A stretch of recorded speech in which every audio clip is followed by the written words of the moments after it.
6가지에 대한 교훈의 말씀으로 이제껏 쭉 강조하는 방법처럼 대조해서 둘 중에 하나의 길을 걸어가고 있는가를 점검해보고 또 확인해보라고 하는 그런 내용의 교훈의 말씀입니다.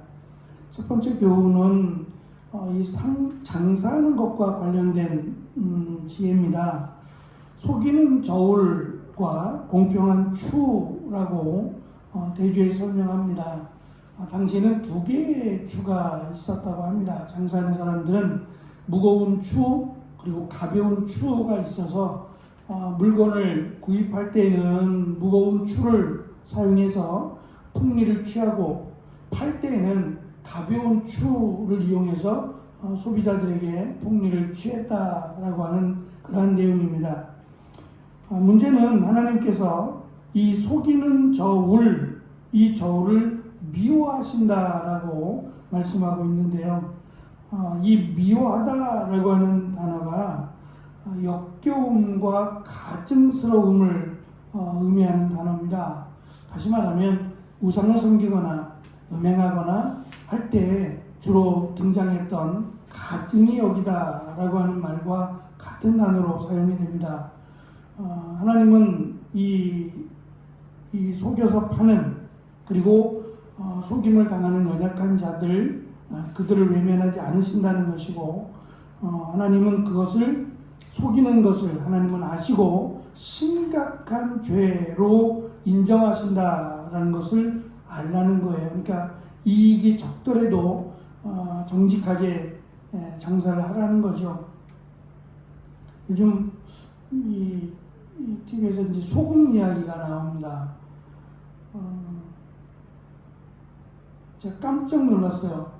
소금, 우리나라에서는 소금이 많이 나오지 않으니까, 신안이나 이쪽에서 주로 이제 소금이 나오는데, 보통,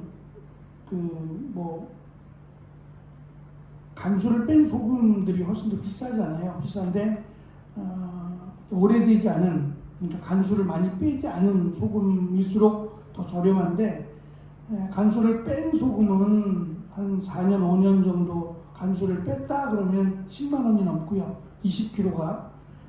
간수를 뺀 지 얼마 안 된, 1, 2년밖에 안 된 간수를 더 빼야 되는 소금의 경우도 신안이다라고 하면 보통 5만 원이 넘는 기현상이 벌어졌습니다. 왜 그러냐 그랬더니 이제 오염 일본에서 방류한다고 하니까 이제 그것 때문에 더 이상 소금을 구하기가 어렵다라고 하는 어디서 그런 발표가 나왔는지 모르지만 소금만 문제되지는 않을 거예요. 물론 소금이 이제 바닷물을 이용해서 만드는 거다 보니까 아무래도 이 건강을 생각하면 조심스러워할 부분이 없지 않아 있습니다만 이제 바다에서 나오는 모든 것들은 그럼 다 식탁에 올라올 수 없는 경우가 생기죠.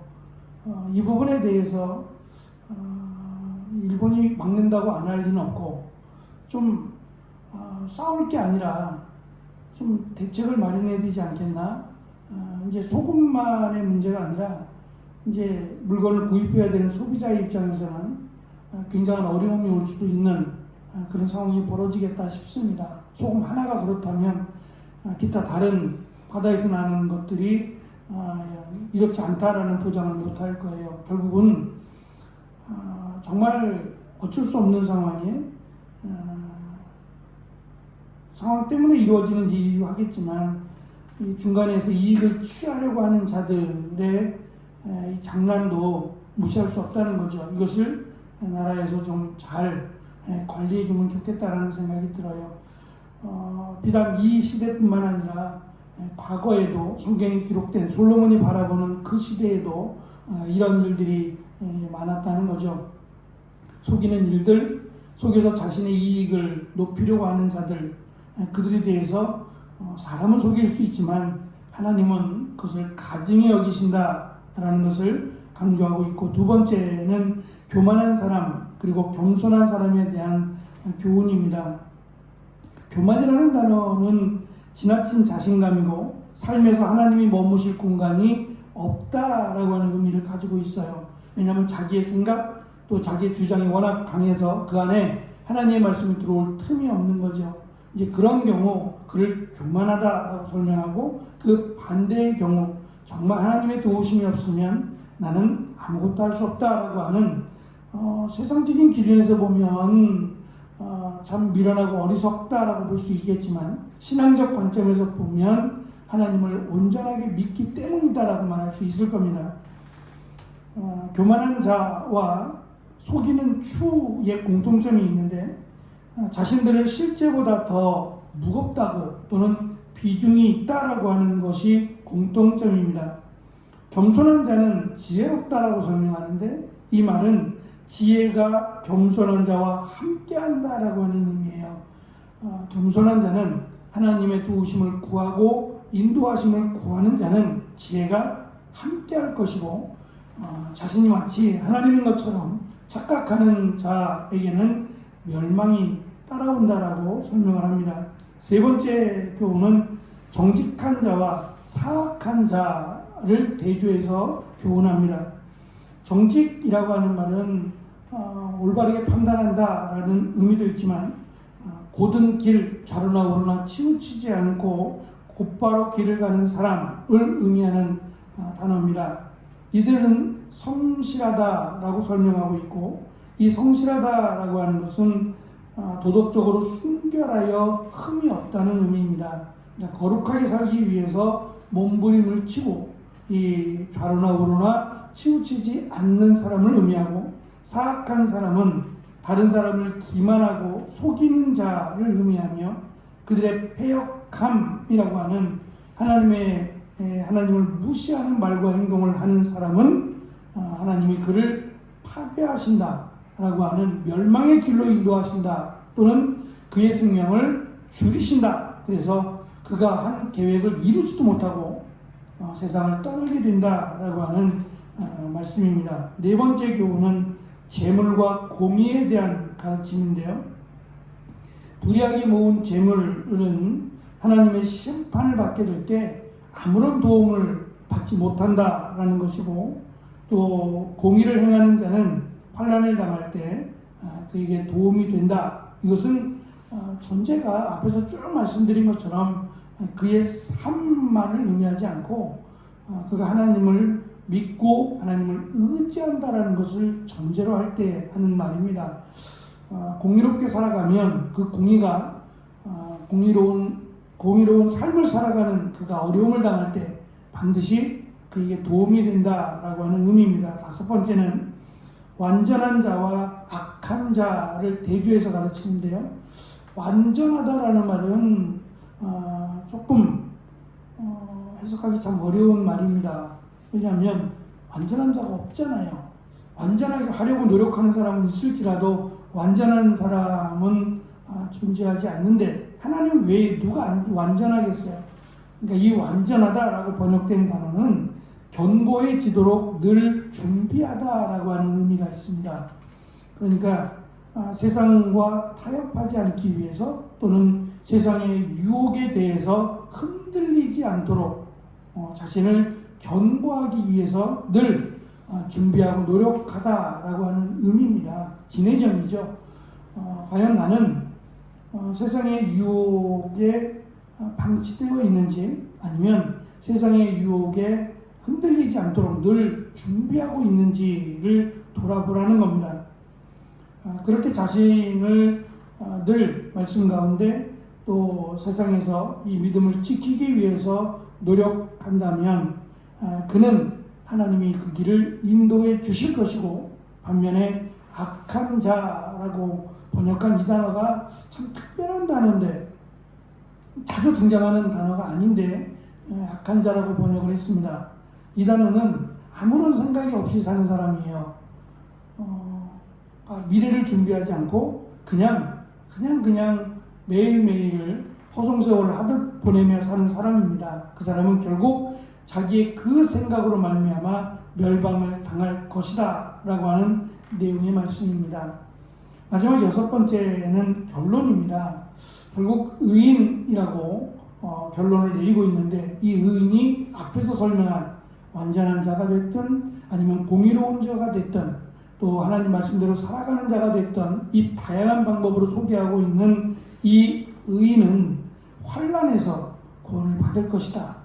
하나님이 그를 건져주실 것이고 그를 인도해 주실 것이다. 그러나 악인은 결국 자기의 길을 감으로 하나님이 원하시는 길이 아니라 자기가 만들고 자기가 원하는 그 길을 감으로 결국 하나님이 그를 끝까지 이루지 못하도록 그 계획이 이루어지지 못하도록 하나님은 죽음으로 그를 데려가심으로 이루어지지 않는다는 거예요.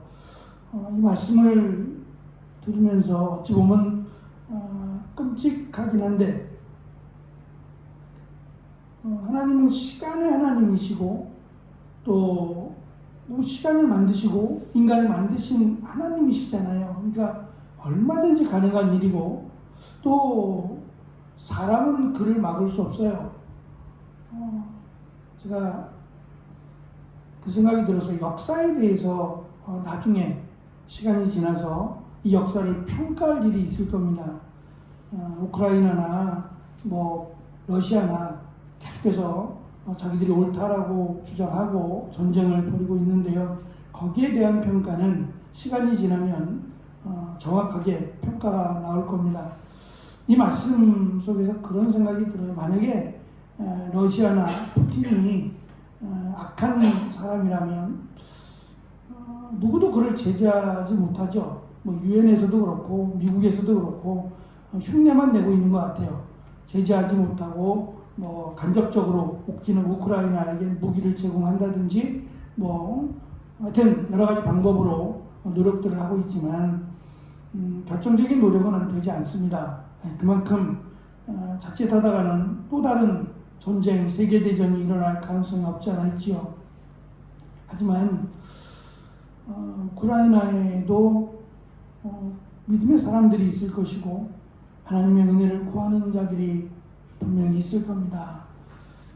하나님은 믿는 자들의 기도를 분명 외면하지 않으실 것이고 그 기도 가운데 오늘 솔로몬이 마지막 결정적으로 결론에 이르는 교훈을 하는 것처럼 하나님은 악한 자의 길을 돕지 않으실 뿐만 아니라 막으세요. 막으셔서 그가 더 이상 그 일을 진행하지 못하도록 죽음으로 심판하신다라고 하는 이 경고를 하고 있습니다. 무서운 경고이기도 하고 또 한편으로는 은혜의 경고이기도 합니다. 만약에 내가 악한 길을 걸어간다면 하나님께서 그 길을 단호하게 막으신다라고 하는 경고이기도 하고 또 약한 자들에게는 하나님은 악한 자를 두고 보지 않으신다라고 하는 위로의 말씀이기도 해요. 그래서 우리로 하여금 원수를 갚지 말라고 하시는 겁니다. 우리가 갚는 원수는 또 다른 원수의 고리를 만들어내기에 그 원수를 위해서 오히려 우리가 그가 하나님을 믿을 수 있도록 그가 하나님에 대한 두려움을 가질 수 있도록 기도하라고 말씀하셨고 하나님이 그 원수를 갚겠다고 끊겠다는 거죠. 말씀하셨습니다. 이러한 고리가 우리 안에 있지 않기를 그리고 하나님이 우리의 인생을 돌아보면 여기까지 인도하셨다라고도 우리가 고백할 수 있는데 앞으로 우리의 남은 생에도 하나님이 인도하실 것을 믿고 또 우리에게 주는 교훈처럼 내가 세상과 타협하지 않고 하나님의 말씀에 부끄럽지 않도록 가고 있는가를 점검해보는 지혜가 우리 가운데 우리의 자녀들 가운데 함께하기를 간절히 축원합니다. 기도하겠습니다.